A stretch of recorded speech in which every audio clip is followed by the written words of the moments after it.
नमस्कार, म गीता पाण्डे र म कृष्ण नेपाल। कार्यक्रम मानवताका लागि हातेमालोमा तपाईलाई स्वागत छ।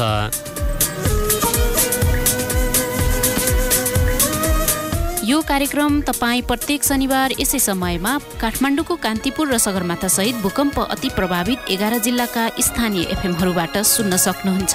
त्यस्तै यो कार्यक्रम तपाईँ इमेज एफएममा सोमबार बेलुकी 7:10 देखि 7:35 बजेसम्म सुन्न सक्नुहुन्छ।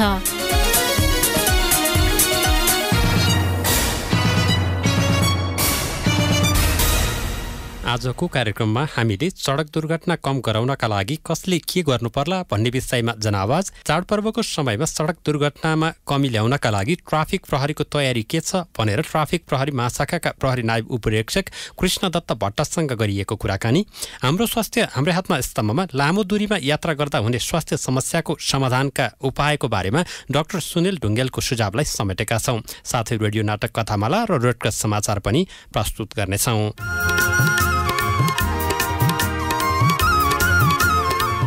सूर्यबहादुर तामाङ, एकदम धेरै चाप भएको गाडीमा तपाईँको छिर्नु हुँदैन, भनौँ न गाडी वेटिङ गरेर हतार गर्नु हुँदैन, त्यही हो होइन। सामग्रीहरू अब सबैको धेरै हुन्छ, यात्रु भन्दा तपाईँको सामानहरू धेरै हुन्छ कि यो बेलामा तपाईँ चाडपर्व मान्दाखेरि देश विदेशबाट मान्छेहरूले धेरै सामान लिएर आउँछ। मेरो नाम सुशीला चौधरी हो। ड्राइभर यात्रुहरू नि सचेत हुनु पर्यो, बाटो नि राम्रो बनाउनु पर्यो। कमला अधिकारी, बाटो पनि राम्रो हुनु पर्यो, चालकहरू पनि अब अलि मदिरा सेवन गरेर पो चला हो कि भन्ने हाम्रो फेरि पापी मन हुन्छ। उनीहरूले राम्रैसँग चलाए पनि घटना घट्ने बित्तिकै फलानाले जाँड खाएर चलायो होला, ड्राइभरकै लापरवाही हो भन्ने हुन्छ। तर फेरि यात्रुहरूको पनि गल्ती त धेरै हुन्छ। मेरो नाम कृष्ण प्रसाद लम्साल हो। अहिले चाहिँ जुन दुर्घटना बढिरहेको छ यो सेन्डिकेट लागू भएर पनि हो।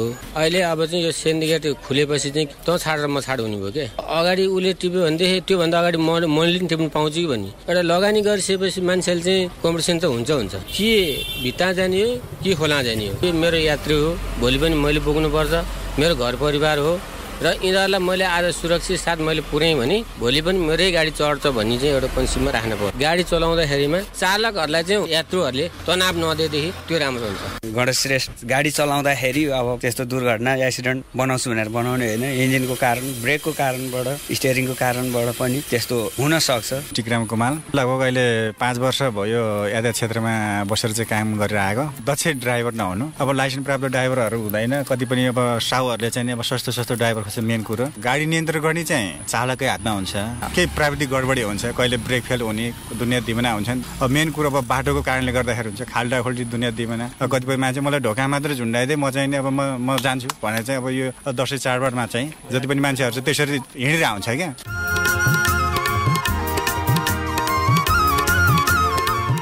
आवाजहरू थिए चालक तथा यात्रीहरूको। सडक दुर्घटना कम गराउनका लागि के गर्नुपर्ला भन्ने विषयमा आफ्नो विचार राख्दै नेपालीहरूका विशेष चाडपर्वहरू सुरु भएका छन्। यो समयमा कार्यस्थलबाट घर जाने र आउने मानिसहरू यातायातका साधनमा खचाखच देखिन्छ। गत वर्षको दशैंमा उपत्यकामा मात्रै भएको सवारी दुर्घटनाको तथ्याङ्क हेर्ने हो भने 177 वटा दुर्घटनाका घटनाहरू भएको देखिन्छ, जसमा परि 4 जनाको ज्यान गएको र 7 जना गम्भीर घाइते भएको ट्राफिक प्रहरी महाशाखाको तथ्याङ्कमा देखिन्छ। यो चाडपर्वको समयमा यात्रीहरूले टिकट नपाउने, सवारीमा यात्री धेरै चढाउने लगायतका विभिन्न समस्याहरू यात्राका क्रममा भोग्नु परेको गुनासो हामीले सुनिरहेका हुन्छौं। यी र यस्ता समस्या समाधानका लागि ट्राफिक प्रहरीले के कस्तो तयारी गरिरहेको छ भनेर ट्राफिक प्रहरी महाशाखाका प्रहरी नायब उपरीक्षक कृष्णदत्त भट्टसँग हामीले सोधेका छौं। यहाँलाई कार्यक्रममा स्वागत छ। हस्, धन्यवाद। हिजो आज हामी सवारी दुर्घटनाका खबरहरू सुनिरहन्छौँ। सवारी दुर्घटना बढेको हो? निश्चय नै पहिलाभन्दा सवारी दुर्घटना बढेको हो। सवारी साधनको संख्या बढी भएको छ, यात्रुहरूको संख्या भनौँ अथवा मतलब सडक प्रयोग गर्ने प्रयोगकर्ताहरूको संख्या बढी भएको कारणले दुर्घटना बढेको हो। जुन रेसियोमा सवारी साधनको संख्या बढी छ र आम जनताको सडकमा सहभागिताको जुन संख्या बढी छ त्यो रेसियोमा चाहिँ दुर्घटना बढेको होइन।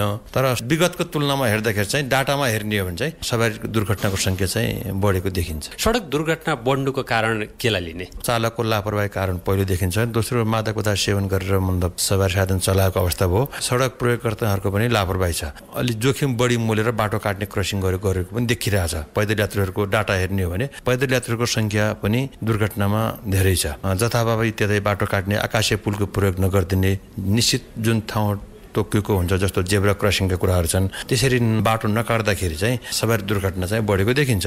साथसाथै मौसम अनुसारले पनि दुर्घटनाको सङ्ख्या केही फरक पर्न आउँछ। जस्तो बर्सातको समयमा सवारी दुर्घटना भनेको सवारी साधनको ब्रेक भनेको ठाउँमा लाग्दैन। भने जाडोको समयमा चाहिँ तपाईँको हुस्सुको कारणले भयो, भिजिबिलिटी कम भयो भने दुर्घटनाको जोखिम हुन्छ र त्यतिखेर चाहिँ सडक पनि पुरै भिजेको हुन्छ। त्यो चाहिँ कारण चाहिँ मुख्य चाहिँ तिनीहरू हो। र अहिले हामीले अहिलेको अनुसन्धानमा हेर्दाखेरि चाहिँ बढी जस्तो लापरवाही नै बढी देखिरहेछ दुर्घटनाको टाटा हेर्ने हो भने चाहिँ। उमेर समूह कुन देखिन्छ अनि 2 पाङ्ग्रे 4 पाङ्ग्रे दुर्घटना हुने सवारी साधनहरू बढी चाहिँ कुन खालको देखिन्छ? यहाँले के पाउनु भएको छ? सवारी साधनको दुर्घटनामा चाहिँ मोटरसाइकल, टु व्हिलर बढी देखिया छ। जिगज्याग गरी चलाउने, ओभर स्पिड चलाउने, हेलमेट नलगाउने, हेलमेट लगाइहाल्यो भने पनि हेलमेटको क्वालिटी राम्रो छैन र हेलमेटको फिता नै नबान्दाखेरि दुर्घटना हुँदाखेरि सामान्य घटना पनि कहिलेकाहीँ गम्भीर चोटपटक लाग्ने देखिरहेछ। यसो हेर्दाखेरि अहिलेको हाम्रो दुर्घटना डाटा हेर्दा 18 वर्षदेखि 21 वर्षसम्मको उमेरको मतलब दुर्घटनामा चाहिँ बढी इन्भल्भ देखिएको छ। 20-21 वर्षमै मतलब जुन उमेरमा हेभी सवारी चालकको उहाँले अनुमति पाउनुहुन्छ चलाउने, त्यसमा अहिले जस्तो समाजमा अलि दुर्घटना बेसी भएको जुन खबर आइरहेछ तपाईँको टिपरको कुराहरू छ। टिपरको के छ भने टिनेजमै अब भर्खरको यङ उमेरमा उसले मतलब अनुमति पाएछ। अनुमति पाएपछि अब त्यसमा सबै हाइड्रोलिक सिस्टमहरू छ, त्यसले गर्दाखेरि उसले सजिलो मतलब अनुभव गरेर ओभर स्पिड चलाउँछ, कन्फिडेन्स हुन्छ। र त्यो टिपरको कस्तो छ अझै तपाईँको भन्नुभयो भने त्यो जुन त्यो नजिक उसले रोक्दाखेरि चाहिँ उसँग नजिक उभिएको मतलब सानो टु व्हिलर बाइकहरू उसको माथिबाट ड्राइभर चालक सिटबाट नदेखिने अवस्थाहरू छ कि त्यसले गर्दा दुर्घटनामा चाहिँ अलिकति त्यो एजको मतलब केट चाहिँ बढी देखिरहेछ। 18 देखि 21 वर्षको उमेरमा चाहिँ बढी देखिरहेछ। हजुर, जस्तो अब अहिले चाडपर्वको समय सुरु भएको छ होइन, यो समयमा मानिसहरू कार्यस्थलबाट आफ्नो घर फर्कनेको एउटा ठुलो हामी देख्छौँ जुन सवारी साधनहरू चाहिँ भरिभराउ छन्। यो समयमा सडक दुर्घटना नहोस् भन्नका लागि ट्राफिक प्रहरीले कस्तो पहलहरू गरिरहेको छ? अहिले हामीले के गरिरहेछौँ भने यसमा यातायात व्यवस्था विभाग, सम्बन्धित यातायात व्यवसायी हुनु जुन कम्पनीहरू भयो, उपभोक्ता समूह पनि सहभागी हुनुभएको छ। हामीले उहाँहरूसँग सहयात्रा गर्दै 13वटा ठाउँमा चाहिँ हेल्प डेस्क मतलब काठमाडौँ उपत्यकाभित्रै मात्र तपाईँलाई मैले जानकारी गराउन खोजेको।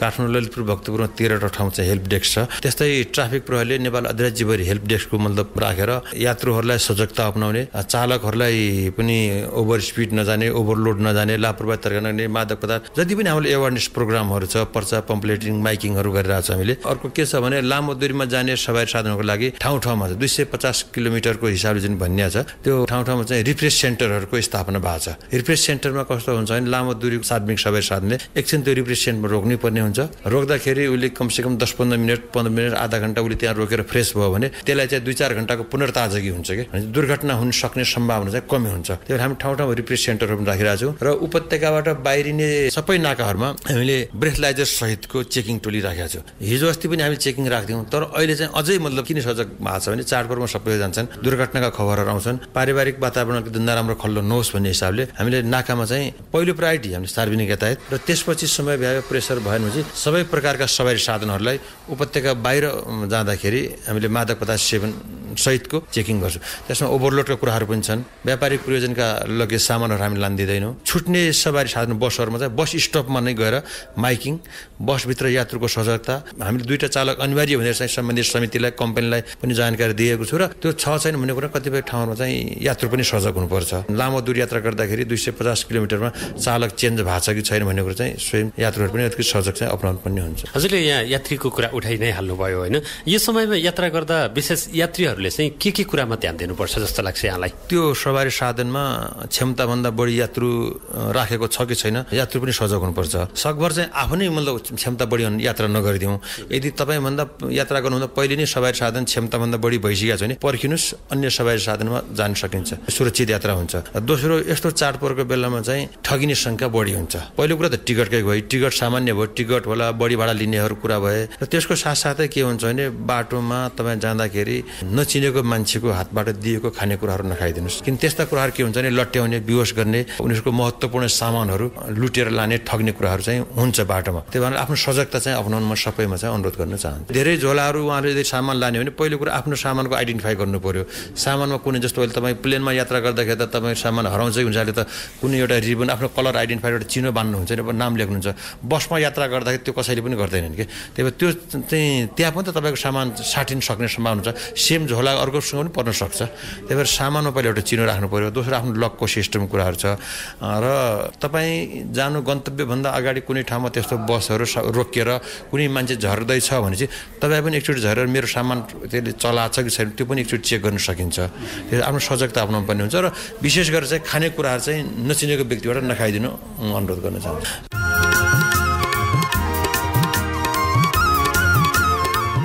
प्रस्तुत थियो सडक दुर्घटना कम गराउनका लागि कसले के गर्नु पर्ला भन्ने विषयमा जनआवाज र चाडपर्वको समयमा सडक दुर्घटनामा कमी ल्याउनका लागि ट्राफिक प्रहरीको तयारीका बारेमा ट्राफिक प्रहरी महाशाखाका प्रहरी नायब उपरीक्षक कृष्णदत्त भट्टसँग गरिएको कुराकानी। स्वच्छ जल, स्वच्छ हावा, स्वस्थ जीवन राम्रो, वातावरण दूषित भए जाने जाने हाम्रो, प्रदूषण युक्त खाना गर्छ सधैँ हानि, जलथल स्वच्छ रहे स्वस्थ हुन्छौँ हामी, फोहोर फ्याल उचित ठाउँमा घरदेखि पर, सधैँभरि सफा राखौँ आफ्नो वरपर। तपाईँ सुन्दै हुनुहुन्छ रेडियो कार्यक्रम मानवताका लागि हातेमालो। कार्यक्रम मानवताका लागि हातेमालो तपाईँ हरेक साता यसै समयमा सुन्न सक्नुहुन्छ।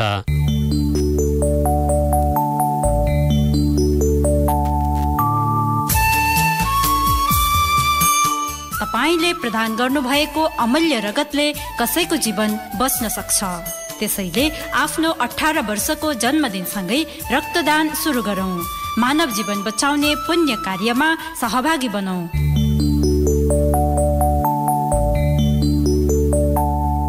अब पालो हाम्रो स्वास्थ्य हाम्रै हातमा स्तम्भको। चाडपर्वको समयमा आफ्नो घर वा आफन्तकोमा हामी जाने गर्छौँ, जसका लागि लामो दूरीको यात्रा पनि गर्नुपर्ने हुन्छ। लामो यात्रामा तपाईँ हामी मध्ये कतिलाई बान्ता हुने, रिङ्गटा लाग्ने, टाउको दुख्ने जस्ता समस्याहरू देखा पर्दछन्। यी र यस्ता समस्याबाट छुटकारा पाउने उपाय सोच्दै हुनुहुन्छ?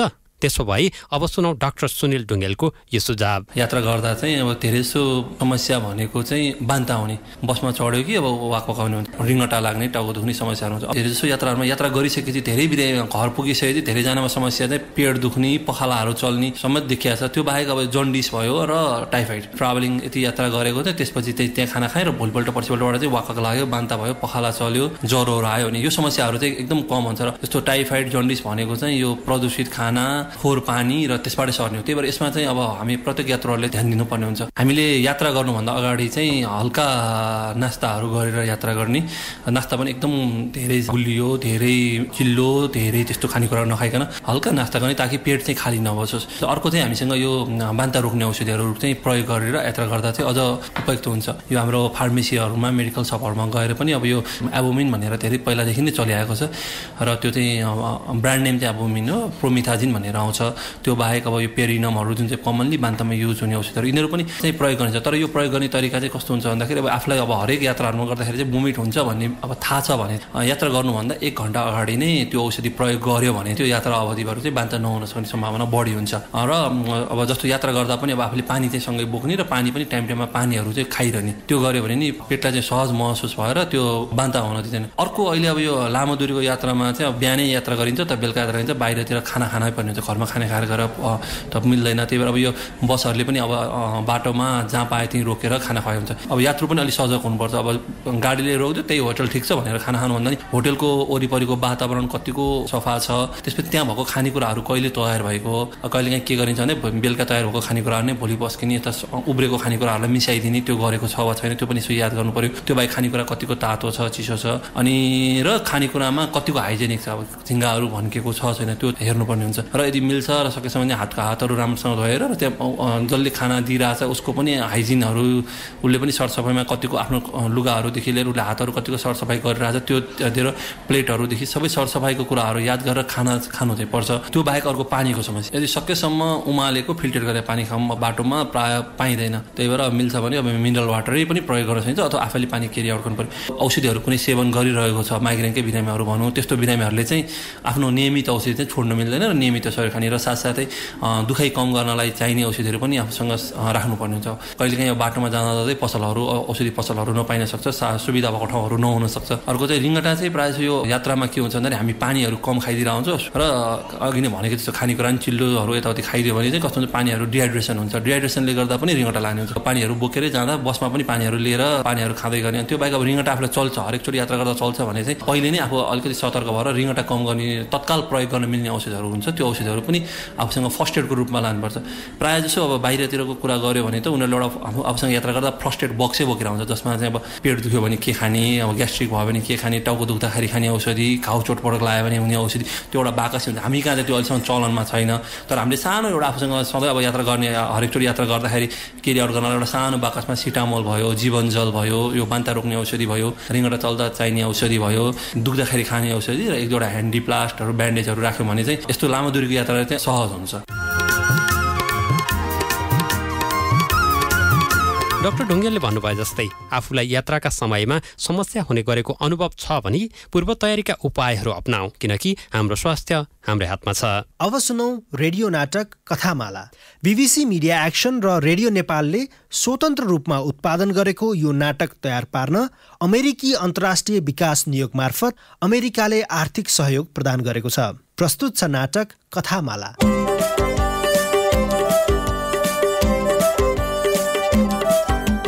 नमस्ते है सबैलाई, म माला। आजको कथा मिस्टर सर्टकटको। भर्खरै डकर्मीको तालिम लिएर काम सुरु गरेका हाम्रै गाउँले भाइको नाम सर्टकट कसरी भयो थाहा पाउन उसैलाई सुनौ। अनि तपाईको नाम? सीपीसी चन्द्रप्रकाश चामलिङ। ए सीपीसीले घरको टीपीसी पनि गर्नुभयो? हो त, ओपीसी सिमेन्टले क्या।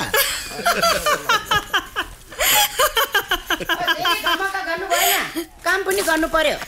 ए ढोलमा दिदी, क्या हो यो गमग भनेको? गमग ग मात्र गर्नु भएन भनेको क्या? ठट्टा गर्दै काम गर्दा हजुरको घर पनि त राम्रो बन्छ नि दिदी। अब बारीको काँक्रा बरु त्यत्रो फलेका छन्, यसो चाख्न पाए हुन्थ्यो हामीले पनि। गफ मात्रै गर्नेले काँक्रा होइन, त्यसको थाक्रा मात्रै मिल्छ। सर्टकट भाइले हँसाए। हो दिदी, यिनका काम नाम दुवै सर्टकट, कतिखेर भ्याउ भने जस्तो के। ए माला, तिमी अलि यता आऊ त। के भयो दिदी? आऊ न आऊ। मलाई यो अल्लाहहरूको विश्वास छैन कि, अलि तिमीले यहाँ टाइम दिनु पर्यो क्या। हेर्नु डोलमा दिदी, मैले धेरैतिर काम थालेको छु, सबैतिर ध्यान पुर्याउनु पर्छ। तर त्यो त यिनीहरू भर्खरै तालिम लिएका भए पनि मेहनती छन्, ढुक्क हुनुहोस् क्या। त्यो दिन डोलमा दिदीले मेरो कुरामा चित्त बुझाइन्, तर अर्को दिन गल्ती भयो दिदी। झ्यालमुनि गाह्रो बन्धन हालेपछि त्यसको 2 फिट माथि स्टिच हाल्नु पर्छ भन्ने तालिममा सिकेका होइनौ? सिक्ने त सिकेको हो दिदी। अनि खै त कसरी भर गर्ने? कहाँतिर काम बिगार्छ भनेको त खत्तमै बिगारेछ नि। डोलमा दिदी, काम गर्दा कहिलेकाहीँ यस्तो हुन्छ। त्यस्तो कहाँ हुन्छ र? यस्तैबाट सिक्ने हो नि दिदी। अब भत्काइहाल्नु पर्ने केही छैन, 1 साल मात्रै इँटा लागेको रहेछ, भाइले मिलाइहाल्छन् नि। डोलमा दिदी विश्वास गर्नुहोस् न, अब म कहिल्यै गल्ती गर्दिनँ के। अच्छा, कसरी विश्वास गरौँ? हेर्नुहोस् दिदी, परेरै जाने नि हो क्या। अब चन्द्र भाइले यस्तो गर्दैनन्, ढुक्क हुनुहोस्। त्यस दिन डोलमा दिदीलाई थमथमाउन मलाई निकै गाह्रो भयो। त्यसपछि भने चन्द्रले सरासर काम गरे। धन्न सीपीसीको जेसी भाइ। जेसी चाहिँ के हो नि? जागिर चट। मैले सुनिरहेको छु है, अब सर्टकट अलि कम गर। अस्तिको घटनापछि सीपीसीको सर्टकट स्वाटै झरेछ नि दिदी।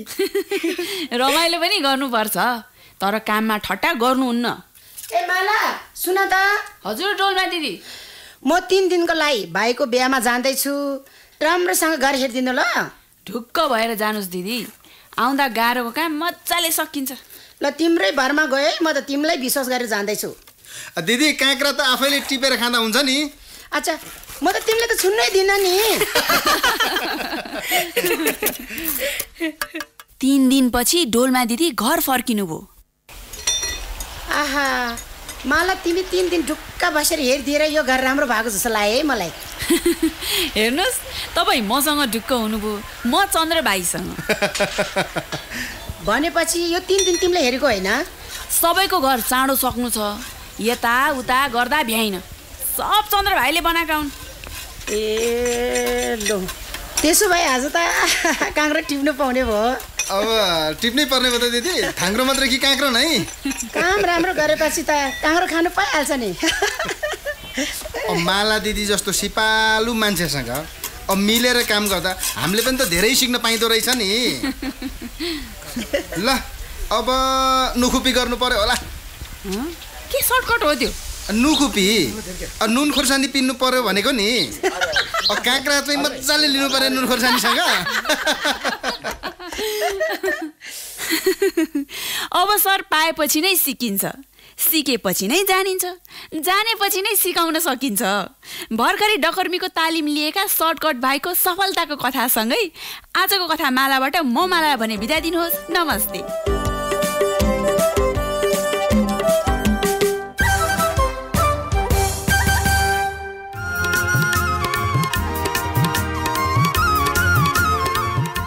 अब प्रस्तुत छ रेड क्रस समाचार। नेपाल रेड क्रस सोसाइटीको काभ्रेको बुडोलमा सोमबार सम्पन्न 3 दिने वार्षिक समीक्षा बैठकले संस्थाको आर्थिक व्यवस्थापन र नियन्त्रण प्रणालीलाई थप सुधार गर्ने, रक्त सञ्चारतर्फ अझ सुरक्षित र गुणस्तरीय सेवा उपलब्ध गराउने, सूचना व्यवस्थापनमा एकरूपता ल्याउने, डाटा प्रोटेक्सन नीति लागू गर्ने र विपद व्यवस्थापन लगायतका सान्दर्भिक नीतिमा परिमार्जन गर्नुपर्ने सिफारिसहरू गरेको छ। समीक्षा बैठकलाई सम्बोधन गर्दै नेपाल रेड क्रस सोसाइटीका अध्यक्ष सञ्जीव थापाले गत 1 वर्षमा संस्थाको साङ्गठनिक प्रशासनिक पक्ष र सरकार र रेड क्रस अभियान लगायत अन्य साझेदारहरूसँगको सम्बन्ध र सहकार्यका क्षेत्रमा भएका प्रगतिहरू उत्साहप्रद रहेको बताउनुभयो। सोसाइटीका महामन्त्री देवरत्न दाखवाली वर्षभरि सम्पन्न गतिविधिहरूको प्रगति र उपलब्धिहरूका साथै राष्ट्रिय अन्तर्राष्ट्रिय परिस्थितिको बारेमा समीक्षा बैठकमा जानकारी गराउनु भएको थियो। रेड क्रसको अन्तर्राष्ट्रिय समितिका प्रतिनिधि प्रमेश पौडेल, रेड क्रसको अन्तर्राष्ट्रिय महासङ्घका प्रतिनिधि जुजाकिम, साझेदार राष्ट्रिय सोसाइटीका तर्फबाट अस्ट्रेलियन रेड क्रसका प्रतिनिधि मुकेश सिमलले नेपाल रेड क्रसद्वारा समुदायमा सञ्चालित गतिविधिहरू अत्यन्तै प्रभावकारी र उदाहरणीय रहेको बताउनु भएको थियो। सोही अवसरमा कोषाध्यक्ष देवेन्द्र बहादुर प्रधानले संस्थाको समग्र आर्थिक अवस्था र स्रोतका सम्भावनाहरूका विषयमा जानकारी गराउनु भयो। उहाँले नाफारहित संस्थाको रूपमा रहेको नेपाल रेड क्रस सोसाइटीले स्थानीय निकायमा स्रोतको लागि पहल गर्नुपर्ने आवश्यकता उल्याउनु भयो।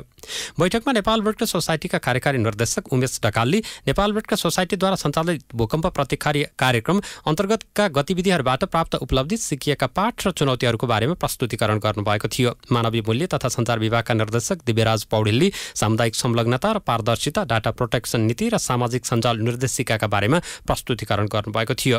यस्तै सोसाइटीका कन्सल्टेन्ट डाक्टर कृष्णचन्द्र देवकोटाले नेपाल रेड क्रस सोसाइटीको विपद व्यवस्थापन सम्बन्धी नयाँ नीतिको मस्यौदाको खाका प्रस्तुतिकरण गर्नुभएको थियो। सो अवसरमा विभागीय निर्देशकहरू तथा कार्यक्रम संयोजकहरू मोना अरियल, विष्णुहरि देवकोटा, डाक्टर मन्त्रराज कर्णिकार, धर्मराज पाण्डे, धर्मदत्त बिडारी, रुद्र अधिकारी र तारा गुरुङले सम्बन्धित विभाग र कार्यक्रमहरूका बारेमा थप जानकारी गराउनु भएको थियो। Nepal red cross society Sindhupalchok जिल्ला शाखाले जापानिज रेड क्रसको सहयोगमा निर्माण गरेको मेलम्ची नगरपालिका वार्ड नम्बर 9 ज्यामिरे स्वास्थ्य चौकी भवन हस्तान्तरण गरेको छ। निर्माण सम्पन्न भएको स्वास्थ्य चौकी भवन र कर्मचारी आवास भवनको मंगलबार उद्घाटन तथा हस्तान्तरण कार्यक्रम सम्पन्न भएको हो। कार्यक्रमलाई सम्बोधन गर्दै मेलम्ची नगरपालिकाका मेयर डम्बर अर्यालले स्थानीय समुदायलाई सर्वसुलभ रूपमा स्वास्थ्य सेवा पुर्याउनका लागि नगरपालिका सदैव तत्पर रहेको बताउनुभयो। उहाँले नेपाल रेड क्रस सोसाइटीले स्वास्थ्य संस्थाको भवन निर्माणमा सहयोग पुर्याएकोमा धन्यवादका साथै खुसी व्यक्त गर्नुभयो। सोही कार्यक्रमलाई सम्बोधन गर्दै Nepal red cross society Sindhupalchok जिल्ला शाखाका सभापति राजेन्द्रमान ताल्चा बडेलले रेड क्रसले जिल्लामा भूकम्पपछि लगतै आफ्नो सेवा कार्यालय अगाडि बढाएको बताउँदै त्यसको निरन्तरता स्वरूप अहिले पुनर्निर्माणका गतिविधिहरू सञ्चालन गरिरहेको बताउनुभयो। कार्यक्रममा जापानिज रेड क्रसका कार्यक्रम सल्लाहकार Rambahadur KC, Nepal red cross society स्वास्थ्य कार्यक्रम संयोजक सुशील राज रेग्मी लगायतले सम्बोधन गर्नुभएको थियो।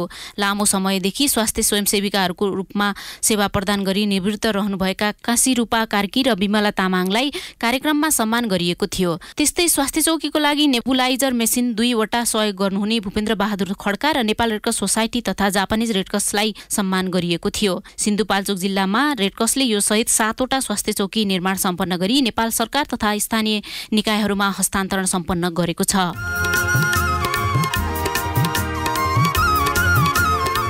प्रस्तुत थियो रेडक्रस समाचार। रेडक्रस समाचारपछि पालो श्रोता सहभागिताको। गत साता हामीले एउटा प्रश्न सोधेका थियौं, नेपालमा कति वर्ष पूरा भएका व्यक्तिहरूलाई ज्येष्ठ नागरिक मानिन्छ भनेर। यो प्रश्नको सही जवाफ हो 60 वर्ष। यस प्रश्नको जवाफ लेखेर धेरै श्रोताहरूले एसएमएस गर्नुभएको छ। सही जवाफ लेखी एसएमएस गर्नेहरूमध्ये हामीले गोला प्रथाद्वारा एकजना विजेता छनौट गरेका छौं र उहाँ हुनुहुन्छ गोर्खाकी सरिता गौतम।